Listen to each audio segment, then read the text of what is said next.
এই সালাদটা আমার ওয়ান অফ মাই ফেভারিট একটা সালাদের মধ্যে হয়ে গেছে। যে এই সালাদটা আমি তৈরি করছি আসলে অন্য কোথাও দেখিনি, রেসিপিটা নিজে নিজে ট্রাই করছিলাম, অনেক ভালো লাগছে। এখন আমি মনে হচ্ছে প্রতিদিন এটাই খাই। তা আজকেও আবার বানাইছি।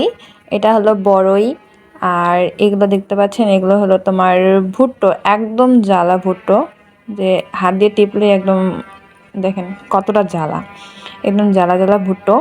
আর ভুট্টোর ভিতরে যে থাকে এই যে এই জিনিসগুলো, এগুলো কিন্তু সালাদ হিসেবে খাওয়া যায়, এটা কিন্তু মজা।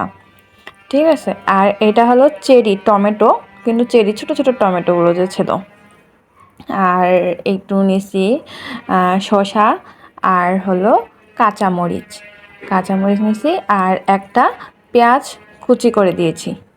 আর এটা যদিও এখন মাখাবো না, ঠিক ইফতারের আগে একটু মাখাবো সরিষার তেল দিয়ে, আর হলো বিট লবণ দিয়ে। আর এই যে লেবু আছে, লেবু চেপে দেবো। যদিও এখন এটা বানাচ্ছি না, সব কিছু মানে সব কিছু কেটে কেটে রেখে দিলাম, ইফতারের আগে আগে বানাবো, আর ইফতারে এটাই খাবো সালাডটা। তো এটা অনেক মজা।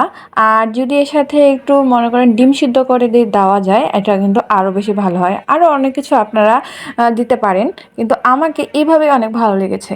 তো আপনাদের সাথে একটু শেয়ার করলাম, যদি আপনাদের ভালো লেগে থাকে তা আপনারা একবার ট্রাই করে দেখতে পারেন।